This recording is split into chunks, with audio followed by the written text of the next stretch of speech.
우리 대한민국은 사실 유례없는 그런 고령화 시대를 맞고 있습니다. 사실 이 고령화되는 속도가 전 세계 유례가 없는 초고속으로 고령화가 진행되고 있습니다. 통계청 제가 자료를 찾아보니까 고령 인구의 비율이 거의 20%를 육박합니다. 65세 이상을 말하는데 18.4%. 이제 이런 일은 아주 급속도로 이루어질 텐데, 이런 고령화 때문에 평균 수명이 연장하고, 또 그러면서 갖가지 노인성 질환에 대한 그런 고민도 커지고 있습니다. 예컨대 치매나 파킨슨 병 같은 이런 병들입니다. 저희 어머님도 치매를 앓고 돌아가셨는데, 나이에 상관없이 다음과 같은 세 가지를 하는 사람은 노인성 질환에 걸리지 않는다고 합니다. 첫 번째, 육체적으로 적극적인 활동을 하는 사람. 그 다음 두 번째는 정신적인 성장을 위해 끊임없이 노력하는 삶. 세 번째, 오늘 이 얘기를 들어보고 싶어서 서론에 이 얘기를 합니다마는, 다른 사람에게 진정으로 관심을 갖는 사람. 인간은 구조적으로 자기중심적이 될 수밖에 없는데, 사실 나이가 든다는 것은 더 새로워지기보다는 더 각질만 두꺼워지고 자기중심적 삶으로 바뀌기 쉬운데, 이런 일반적인 상황을 털어내고 더 관계없는 많은 사람에게 진정으로 관심을 갖는 일은 영적으로 뿐만 아니라 건강에도 지대한 도움이 된다, 그런 뜻입니다. 그래서 이런 세 가지를 염두에 두면 나이에 상관없이 젊음을 유지할 수 있다고 합니다. 어디에 관심을 두느냐 하는 것이 중요합니다. 요한복음 4장의 말씀을 읽었는데 예수님의 관심을 보여주는 대목입니다. 예수님 그분의 삶의 이유, 그분의 우선순위가 고스란히 드러나 있습니다. 요한복음에 기록된 예수님의 사역은 대부분 유대에서 갈릴리를 오가면서 이루어진 일들입니다. 유대에서 갈릴리로 돌아가면서 오늘 이 성경에 우리가 읽었습니다마는 예수님 일행은 사마리아를 통과하게 됩니다. 통상적으로 유대인들은 이 길을 잘 이용하지 않고 오른쪽으로 이렇게 우회합니다. 베레아 쪽을 돌아서 좀 시간이 걸리지만 그 길을 선택하게 됩니다. 거리는 훨씬 멀지만, 오늘 아침에 다 설명할 시간은 없지만 사마리아 사람들과 불편하기에 그렇게 돌아서 갔습니다. 근데 예수님은 왜 그런 일반적인 행로를 내려놓고 이런 직통하는 그런 길을 결정하셨을까? 1세기 유대사가인 요세푸스는 황급한 여행을 위해서 일반적으로 내리는 결정이다, 그 길이 지름길이기 때문에 그 길을 결정했을 것이다. 예수님 일행도 이런 이유로 아마도 빠른 길이기에 결정했을 것이라는 견해입니다. 과연 시간적 이유 때문만이었을까? 아닌 것 같습니다. 뒤에 우리가 읽지는 않았습니다만은 1장 40절에 보면 이제 사마리아 성의 변화가 있고 난 다음에 그들이 예수님이 남기를 만류하자 이틀을 그곳에 더 머물다가 떠난 걸 보면 그런 생각을 가능하게 하고, 무엇보다도 오늘 읽은 이 성경을 자세히 보면 우리는 그 이유를 알 수 있는데요. 여러분 4절을 다시 한번 보십시오. 사마리아를 통과하여야 하겠는지라. 이 하겠는지라는 말은 의문에도 그렇습니다만 꼭 해야 하겠다, 그런 강한 의지를 담고 있습니다. 어떤 일이 있더라도 반드시 그 길로 가겠다. 분명한 목적을 가지고 부득불 그 길을 결정하신 것입니다. 자, 이 목적이 뭘까요? 이 목적은 다름이 아니라 한 가지 이유죠. 수가성에 있는 이 이름을 알 수 없는 한 여성을 만나고 그를 구원하기 위해서입니다. 뒷부분을 보면 더 분명히 알 수 있는데요. 사마리아 여인에게 전도하고 난 후에 예수님의 말씀인데 34절에 나옵니다. 예수께서 이르시되 나의 양식은 나를 보내신 이의 뜻을 행하며 그의 일을 온전히 이루는 이것이다. 나를 보내신 이의 뜻을 행한다. 예수님이 항상 최우선 과제로 두신 게 뭔지를 보여줍니다. 자기 뜻이 아니라 하나님의 뜻이었습니다. 그리고 그 하나님의 뜻은 영혼을 살려내고 복음을 전하는 것입니다. 예수님은 이 일 때문에 세상에 오셨고 지금도 여전히 그 연장선상에서 그분은 정상 일반 행로가 아닌 이 사마리아 행을 결정하신 것입니다. 사마리아에서 행하시려는 그분, 그 하나님의 구체적인 뜻이 무엇입니까? 그렇습니다. 영적으로 목말라 하는 한 여자를 살려내는 겁니다. 남자를 5번, 6번 바꾸어도 정확히 알 수 없지만 그 안에 뭔가 채워지지 않는 갈증, 공허함, 의미 없음. 여러분, 이게 끝이 아니에요. 그저 절망에 허덕이던 채울 수 없는 빈 가슴에 절망하던 한 여성을 살려내고 구원하는 게 전부가 아니라 두 번째가 뭘까요? 이 여성의 변화를 통해 그가 살고 있는 수가성 전체를 살려내는 것. 아멘. 이게 하나님의 뜻이었습니다. 여러분, 예수님의 삶의 우선순위가 이유가 그랬다면, 그분의 온통 그 마음과 관심이 그랬다면 우리는 어떻게 해야 될까요? 하나님의 아들이신 그분이 정말 삶의 질이 형편없는 저런 정도의 수준의 삶을 사는 여자라면 과연 쳐다보고 돌아볼 필요가 있을까 싶은 그런 형편없는 한 여성에게 마음을 두고 정상 경로를 포기하고 이렇게 다가가 그를 살려내는 모습은 우리에게 충격과 감동이 아닐 수 없습니다. 우리는 이 성경을 읽을 때마다 이 하나님의 관심과 열심을 배워야 합니다. 여러분, 요한복음 4장은 굉장히 우리에게 익숙한 성경인데 이 요한복음 4장의 중심 메시지가 뭘까요? 예배하는 자는 신령과 진정으로 예배하라. 예배 이야기, 예수님의 세례받는 얘기. 여러분, 아닙니다. 이 요한복음 4장의 주제는 전도입니다. 전도.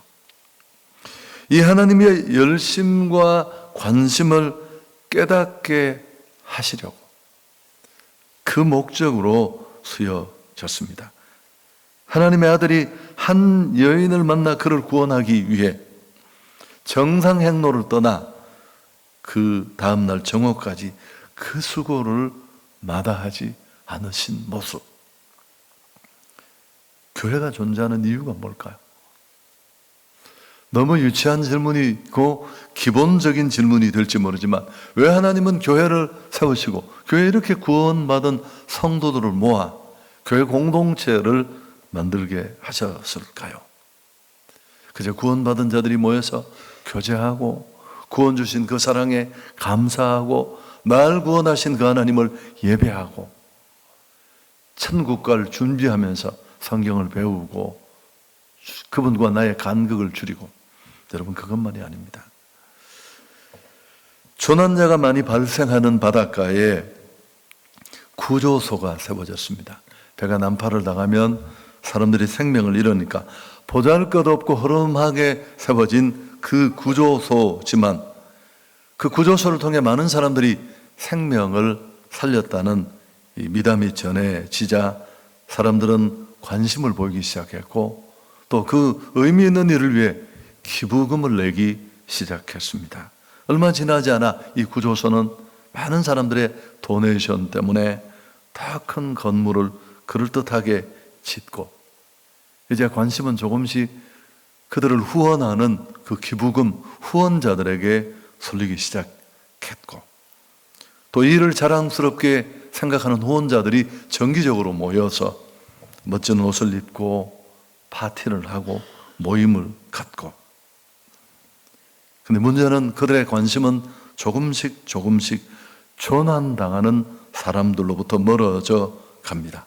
아니 혹시 배가 파산을 당하고 난파될 때도 사람들을 살려내기 위해서 차가운 바다에 뛰어드는 사람은 없었습니다.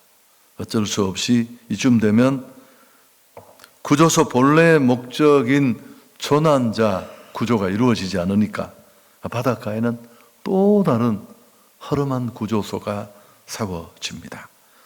물에 빠진 사람을 열심히 구해내는 이가 생겨나고 이 일을 귀하게 여긴 사람들이 후원하고 기부금이 들어오고 사람들이 몰려들면서 구조소는 또 멋진 건물을 갖게 되고 잘 차려입은 사람들이 파티를 하고 바다에 빠진 조난자들에게는 관심 없이 멋들어진 구조소 건물들이 하나씩 이루어져서 세워져서 성을 이룬다. 여러분 무슨 얘기를 하는지 당장 알겠죠? 이게 광염교회 조현삼 목사님 책에 나오는 실린 얘기인데 여러분 이 얘기를 들으면 무슨 말을 하려는지 우리는 금세 알 수 있습니다. 이건 오늘 교회의 모습이에요. 원래 교회는 구원받은 자들의 예배가 아니라 그 교제를 위해서가 아니라 죄로 무너지고 죽어가는 이 세상을 살리기 위해서 교회가 세워졌습니다. 교회가 조금씩 커지면서 재정의 규모가 늘어나면서 본래의 목적을 잃어버리고 큰 건물을 짓고 그럴싸한 조직이 만들어지고 그걸 유지하고 관리하려는 목적으로 변질되고 정말 중요한 생명을 살리는 전도나 선교는 프로그램으로 전락하고 윈안이라는 교회 성장학자는 한 교회의 건강의 척도를 재는 잣대를 그 얇은 책 속에 소개했는데 제1유형의 교회 성도와 제2유형의 성도의 비율을 보면 알 수 있다. 예, 복잡한 얘기인데요. 그렇지만 간단한데 제1유형의 성도는 세워진 이 교회를 유지하는 데 필요한 사람들입니다. 제2유형은 정말 복음을 위한. 여러분 이 구조를 한번 분석해 보시면 얼마나 교회가 많이 변질되고 원래의 목적으로부터 멀어져 있는지. 세상에 죽어가는 사람 천지인데 우리끼리 파티하고 이 땅의 교회들 모두가 조금씩은 그러고 있습니다. 여러분 우리가 모인 이유는 바다에 뛰어들기 위해서입니다. 절대 파티가 이 일을 대신하지 않도록. 제가 39살에 정말 담임 목사가 되고 싶었습니다. 실력이 없는데 어떻게 39살에 담임이 되었습니다. 제가 하나님 39살까지 담임을 시켜주지 않으면 저는 목회를 그만두겠습니다. 제가 카드를 뽑아들었습니다. 열심히 기도하고 철야하고 아침 금식을 했는데 39살 12월 셋째 주일에 제가 경산요한교회 담임으로 부임을 했습니다. 더 놀라운 일을 보너스로 알려드리겠습니다. 저희 교회에 이제 부모 목사님을 거치고 유학 갔다가 오신 분이 어느 날 전화가 와서 수원에 있는 한 교회 자기가 이제 선을 보고 설교를 하게 됐다고 목사님 기도해 주십시오. 그리고 몇 주 지났는데 저녁 주일 예배를 마치고 아내하고 식사를 하려고 하는데 전화가 왔어요. 자기가 그 교회 담임이 됐다고. 그래서 내가 목사님 너무 감사합니다. 그러고 나서 그냥 전화를 끊을 수가 없어서 이제 물었습니다. 떠난 지가 오래된 친구여서 목사님 나이가 얼마시죠? 그랬더니만 자기가 간증이 있다는 거예요. 근데 내가 뭔데 해보라고 했더니만 제 이 간증을 듣고 자기도 기도했대요. 하나님 나도 우리 담임 목사님처럼 39살, 12살, 12월 셋째 주일에 담임이 되게 해주십시오. 그런데 여러분 살떨리게 그날이 바로 39살 12월 셋째 주일이었습니다. 전혀 감동을 못 받았습니다. 수원 동부교회 임재흥 목사님이라는 분의 얘기입니다. 얘기가 조금 곁으로 갔는데 제가 이제 그 경산중앙교회는 그 당시에 한 900명 그렇게 모이는 교회였습니다. 그런 교회인데 부임을 하니까 이제 4부 예배에 제가 들어갔는데 청년들이 많이 모인다고 소문이 났고 청년들이 뜨겁대요. 정말 뜨겁더라고요. 그 옛날 성전에 모여서 열심히 기도하고 저 뒤편에는 갔더니만 마루가 다 꺼졌더라고요. 이렇게 나무로 지은 마룻바닥인 성전이었는데 제가 새로 부임한 담임 목사라는 소개를 받고 제가 올라가니까 이런 종이 있더라고요. 그때도 종을 딱 쥐고 다 앉으라고. 그래서 내가 왜 떠드느냐고, 왜 여기서 떠들고 있느냐고. 얼마나 당신들이 소리 질러서 커튼이 다 뜯어졌다고. 뒤에 마루도 다 부서지고. 그래서 내가 바로 그 경산중앙교로부터 1.5km 거리에 영남대학이라는 대학이 있습니다. 학생이 25,000명이나 되는. 그래서 제가 뭔가를 주고 싶었죠. 여러분 여기서 뛰지 말고 거기 가서 뛰라고. 그럼 왜 뛰느냐고 물으면 예수가 나를 뛰게 했다.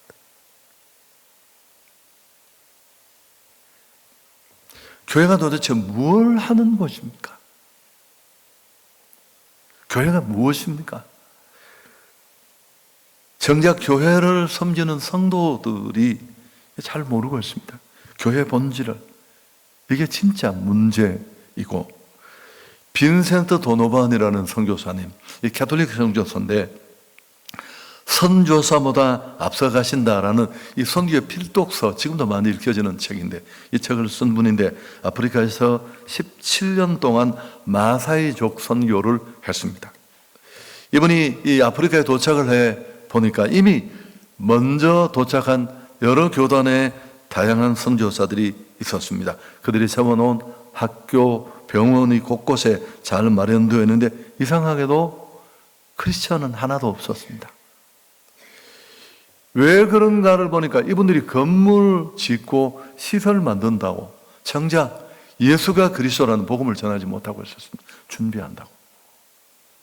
도노반 선교사는 이를 보고 깨달은 바가 커서 그 목적을 망각하고 있는 그들을 보고 깨우친 교훈대로 그는 도착하자마자 곧바로 예수 그리스도의 십자가 복음을 증거하기 시작했고 얼마 지나지 않아 마사이족 전체에 큰 영적 부흥이 찾아왔습니다. 눈물로 회심하는 사람들이 줄을 이었고요. 한 13년 전에 제가 처음 몽골 선교를 시작할 때도 그랬습니다.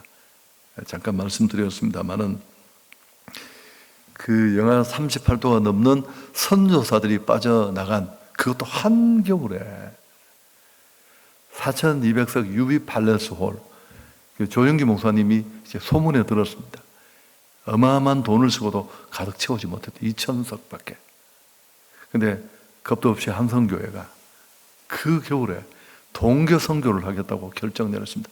저희 교회 빚이 있는데 저희가 한 1억에서 1억 5천 정도가 비용이 들어갔는데요. 더 놀라운 건 성도들 120명이 전혀 검증되지 않은 목사를 따라 그 추운 겨울에 거기까지 왔습니다. 저도 고민이 많았었고요. 이제 선교사가 저희 교회 선교사님이 제 과거 교회 선교사님이시죠. 저희 교회 부목사님이었지만 그분이 이제 저희 성도들이 그 추위 속에 일주일 전에 미리 도착을 해서 전도지를 돌리고 목요일 밤 6시 30분에 유비 팔레스 홀에서 집회를 한다고. 근데 그분이 낮에 이제 제게 와서 목사님, 몽골이 너무 많이 변했고 예전과는 또 사람이 많이 오면 800명 정도 올 것이다. 그리고 그래서 내가 그런 게 신경 쓰여. 내가 사람 많이 몰려고 여기 온 게 아니다. 나는 우리 교회 성도들만으로도 충분하고 적으면 적을수록 저는 설교하는데 더 편안한 굉장히 소심한 스타일이어서 그냥 내가 어쩔 수 없이 간 건데 여러분 각서라고 그날 저녁 30분 전에 그 4,200석이 다 찼어요. 그리고 바깥에 또 3,000명이 기다리고 있어요. 그 추위 속에 어쩔 수 없이 집회를 2번 했고 연달아 70% 이상이 일어서서 막 울면서 복음을 받아서 제가 통역이 잘못된 줄 알고 다시 오늘 예수 그리스도를 구주로 믿기를 원하는 사람. 근데 그 일을 마치고 호텔에 왔는데 호텔에 그 공산국가일 때부터 가장 먼저 선교를 시작한 선교사님, 제가 성함을 잊어먹었는데 그분이 딸을 데리고 저를 찾아왔어요. 목사님, 나는 25년 몽골 선교를 하면서 내가 착각했다. 몽골이 우회적인 선교지라고 생각하고 태권도 가르치고 컴퓨터 가르치고 내가 내 아이 앞에 내 부끄러움을 회개하려고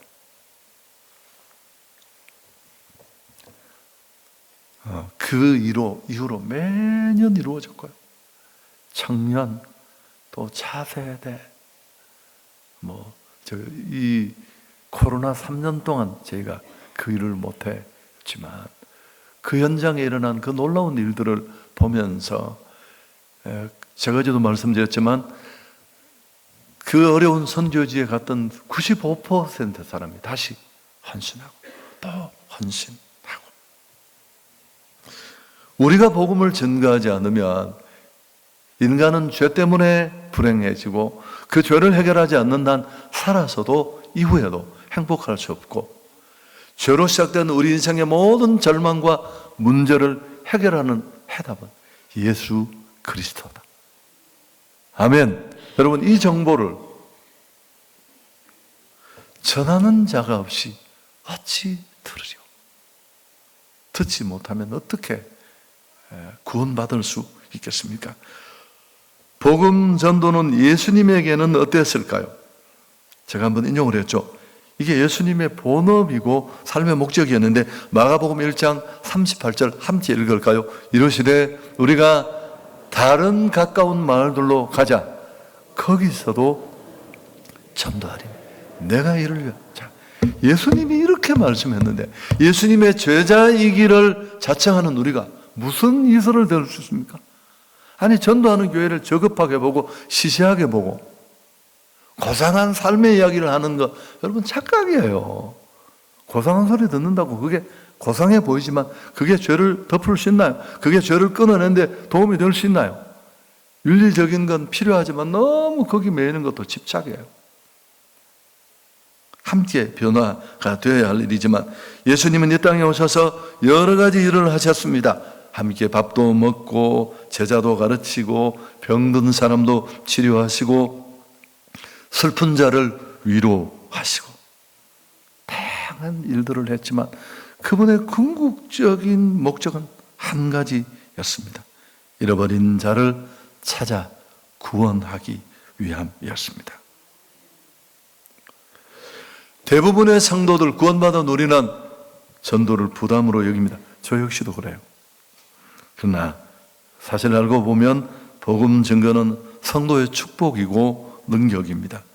예수께서는 전도가 그분의 존재 이유였고 그분의 관심과 마음은 온통 여기에 집중되어 있었고 그분의 사역의 목적은 한순간도 비틀거리지 않았습니다. 오늘 이 요한복음 4장을 쭉 뒷부분을 읽어보면 참 감동되는 부분이 있는데요. 제가 이 부분만 설명드리려고 하는데 점심을 먹을 시간이 되어서 제자들이 점심 식사를 예수님께 가져오자 예수님이 좀 엉뚱한 말씀을 하십니다. 나는 너희들이 모르는 밥이 있다. 그래서 제자들이 띵해서 아니 누가 식사를 가져다 드렸는가? 그렇게 합니다. 이게 도대체 무슨 소리야? 누가 음식을 갖다 드렸나? 의아해 하는 제자들에게 예수님이 하신 답변 34절 우리 같이 한번 읽을까요? 나의 양식은 나를 보내신 이의 뜻을 행하며 그의 일을 온전히 이루는 이것이다. 엉터리 삶을 사던 한 여자가 복음을 접하고 그 예수를 만남으로 그 여인이 변화받습니다. 그리고 한 번도 보지 못했던 그 환한 얼굴로 물동이 던져버리고 자기 삶을 낱낱이 아는 부끄러운 얼굴을 드러내지 못했던 그 동네 사람들에게 전혀 볼 수 없이 환한 얼굴로 커맨시 와 보라 예수님을 소개하는 제자로 바뀐 그 모습, 여러분 이 모습을 지켜보는 예수님의 모습이 얼마나 흐뭇하고 얼마나 행복했을까. 보람 있는 일을 하고 나면 먹지 않아도 배고프지 않습니다. 바로 이런 일이 예수님에게는 밥이고 양식이었습니다. 우리는 육신의 양식을 먹는 것으로 즐거움을 찾고 거기서 힘을 얻고, 그렇지만 예수님에게는 하나님으로부터 받은 사명을 수행하는 것이 그분에게 힘을 주고 즐거움을 주고 행복을 주는 양식이었습니다. 여러분, 오늘 우리 성도들이 추구하는, 교회가 추구하는 삶의 방향도 이 잣대로 좀 점검해 볼 필요가 있습니다. 교회가 도대체 어떻게 하면 행복한 교회가 되고, 뭘 하면 교회가 많은 일들을 하지만 진짜 정답은 여기에 있습니다. 하나님께 받은 사명, 복음 전하여 하나님의 나라를 확장하고 복음을 전해서 무너졌던 한 영혼이 일어나고 허망해졌던 가슴이 예수로 채워지고 환한 얼굴로 그 복음을 드러내고, 여러분 제가 그 조폭 되신 그분이 제 비서하던 그 자매 아버지가 전도했던 딸과 엄마는 가끔씩 빠지는데 예배 때마다 나와서 이런 인사를 하고 악수를 하고 그 진한 손을 딱 잡을 때 제가 그분에게 따님의 안부를 오히려 물을 때 제 마음이 어떨 것 같습니까?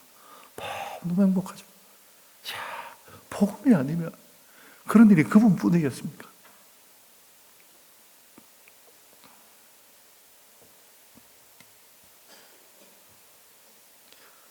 많은 이들에게 양식은 밥이고 빵입니다. 그러나 예수님의 밥은 달랐습니다. 하나님의 뜻을 행하며 주어진 사명을 완수하는 것이었습니다.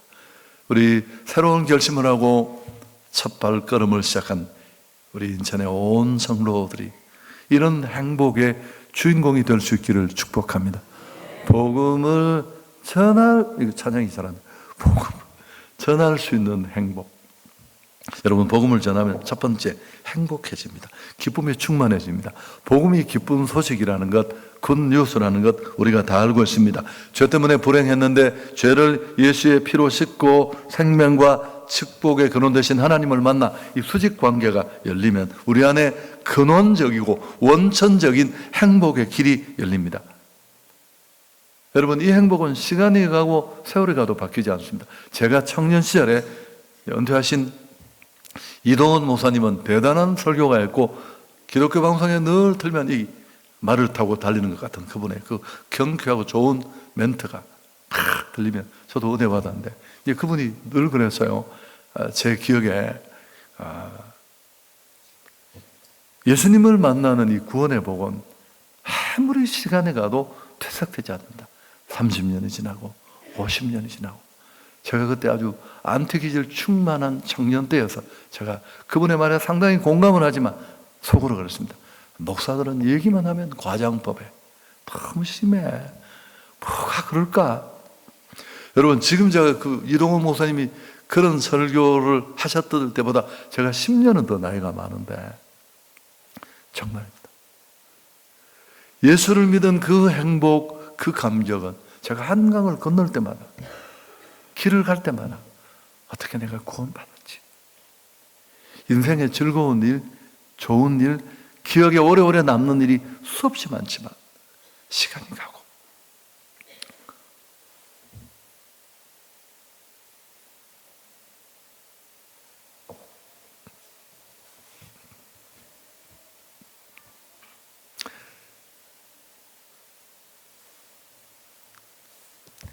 근데 우리가 모르는 또 한 가지가 있습니다. 그게 뭘까요?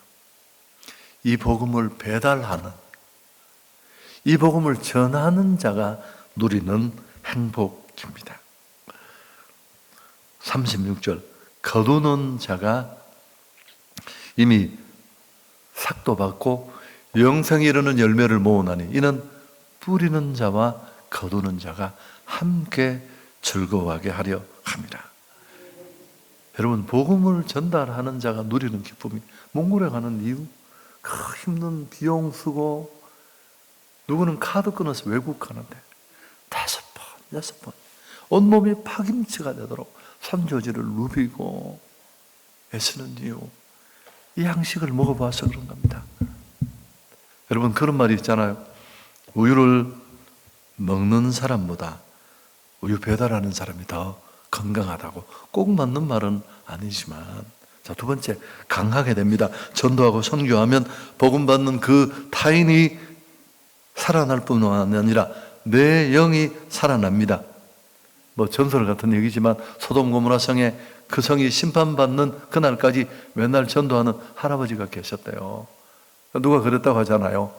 아니, 할아버지 왜 이런 어리석은 일을 하느냐고. 아무도 그 누구도 당신 얘기를 듣지 않고 변화되는 사람 없는데 뭐라고 말했다고요? 그들이 나를 변질시키지 못하도록 내가 외치고 있는 것이라고. 여러분, 전도는 영혼의 운동입니다. 건강에 우리는 지대한 관심을 가지고 있는데 뭐 여러 가지 설이 많아요. 엉터리도 많고, 의사분들조차도 약간 유튜브나 이런 걸 하면서, 죄송합니다, 이 표현은 안 하겠습니다. 어쨌든 지나친 부분이 많습니다. 그런데 정보가 너무 과한데, 대체적으로 건강은 두 가지 얘기를 많이 하잖아요. 음식과 운동. 여러분, 이 운동은 빼먹을 수가 없습니다. 저는 운동하는 게 제 평생의 과제였는데, 그건 제게는 운동이 아니라 내가 나를 다스릴 수 있는 그런 일로 잘 못해서 제가 운동이 정착되는데 25년이 걸렸습니다. 그래서 이제 규칙적으로 하는데, 저는 이 운동을 하는 게 제게는 운동이 아니라 너무 귀한 일이고요. 정해진 시간에 그 삶의 루틴을 깨지 않고 딱딱 하는 게 이제 한 10년 좀 익숙해졌는데, 너무 좋고, 그 일 때문에 뭐 5번, 6번 설교를 해도 주일날 멀쩡하고, 그리고 또 제 나이에 비교적 배는 나왔지만 약간 스마트하게 보이는 것처럼 양복이 상당히 많이 가려 주어서 그렇지만, 이런 여러 가지. 여러분, 헬스클럽 다니고 러닝머신 뛰고 이게 쉽습니까? 얼마나 힘든 일인데. 아니, 돈 주고 그 일을 왜 해요? 빵 먹고 카페에서 누워 구르는 게 낫지. 실천할 수만 있다면 복음의 터밭을 날마다 더 큰 가치를 품고 영혼을 살리는 그 일에 힘쓰는 사람, 얼마나 행복할까. 세 번째, 또 하나는 뭘죠? 은혜도 주십니다. 마태복음 6장 33절 함께 읽습니다. 그런즉 너희는 먼저 그의 나라와 그의 의를 구하라. 그리하면 이 모든 것을 너희에게 더하시리라. 이건 설명할 필요가 없습니다. 이 모든 것 안에 뭐가 들어갈까요? 당신이 고민하는 그 문제, 여러 가지 상황과 형편에 몰려 내가 전혀 풀 수 없는 그 문제, 하나님 손으로 옮겨가면 어떨까요? 설교 정리합니다. 예수님의 삶의 이유는 하나님의 뜻을 행하기 위함이었고, 요한복음 4장의 이 사건은 그걸 그대로 보여줍니다. 당신의 삶의 이유는 무엇입니까? 나의 삶의 이유는 무엇입니까?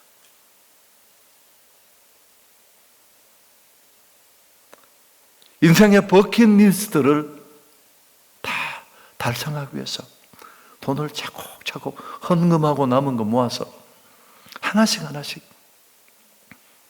체크리스트에 표를 지우면서, 천국 가면 그 무조건 화장실 앞에 집합입니다. 원산 폭격 실시할 테고, 내가 네게 부탁한 일 물으시겠죠. 하나님의 보편적인 뜻은 잃어버린 영혼을 구원하는 것입니다. 이게 우리에게 주어진 비전이고 우리의 양식이 되어야 할 줄 믿습니다. 교회나 성도 모두. 제가 이야기하고 마치겠습니다. 이제 저도 나이가 좀 들었잖아요.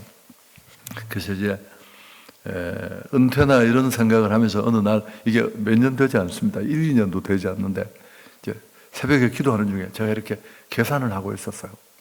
하나님이 제 마음속에 이런 마음을 주셨습니다. 나는 네가 내 나라의 일꾼이라고 생각했다. 너 네 나라 일꾼이구나. 그래서 제가 무슨 말씀을 그렇게 서운하게 하십니까? 그러니까 너 계산하는 거 보니까 참, 그러면서 실력도 없는 네가 뭐가 내세울 게 있다고 지금까지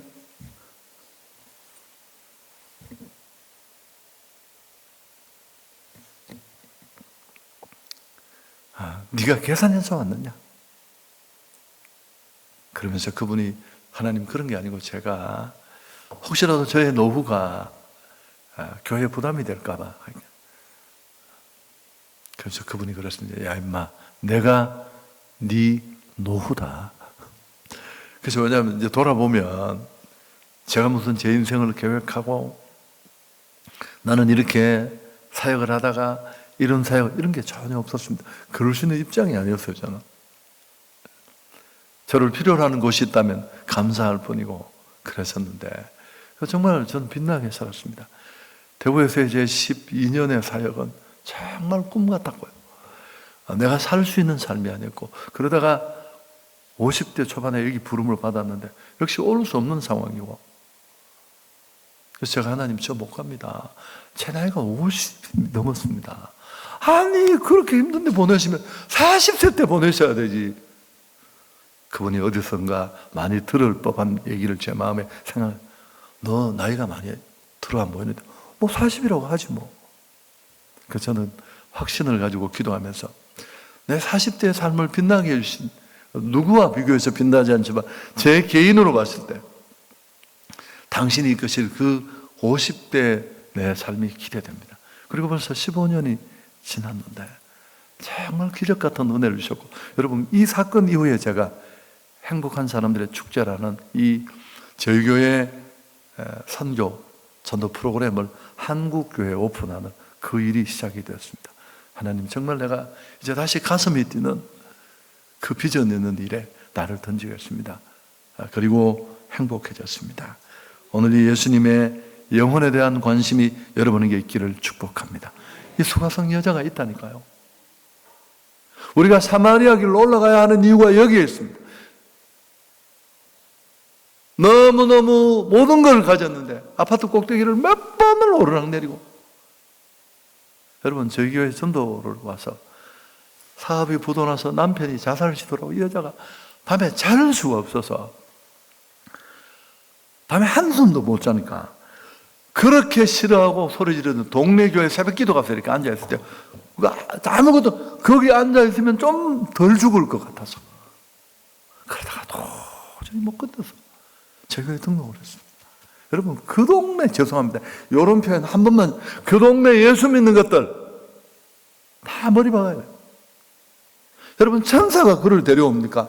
그를 알고 그와 교제하고 그와 관계하고 있는 사람들의 마음을 움직여 하나님이 그를 구원할 수밖에 없는데, 내가 그렇게 구원받았지 우리끼리 모여서 무슨 교제하고 파티하고 무슨,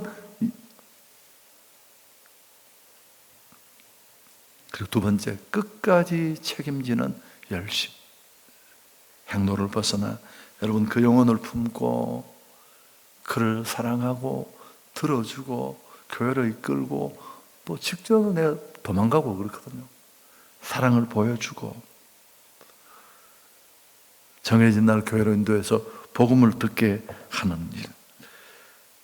나는 고작 한번 해봤을 뿐이다 라는 책이 있는데, 저자는 한번 해보는 것의 힘에 대해서 얘기를 합니다.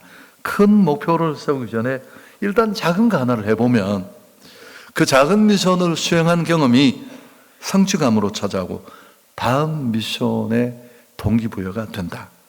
그렇다면 어느 순간 그렇게 시작해서 인생의 극적인 변화를 경험하게 된다. 사실 이것도 빨간 글씨로 보여드리고 싶었는데, 아무것도 하지 않으면 아무런 일도 일어나지 않는다. 평범한 인생을 변화시키는 그 시작은 한 번 하기에 달렸다. 여러분, 이번에 절대 도망가지 마시고 구경하지 마시고, 권투하다가 죽는 사람보다 구경하다 죽는 사람이 더 많습니다. 막 심장이 멈춰가. 링 안으로 들어오십시오. 그리고 한 영혼을 애틋하게 섬겨보시고, 뭐 안 되면 안 되는 거죠. 조신 하나님께 영광을 돌리겠습니다.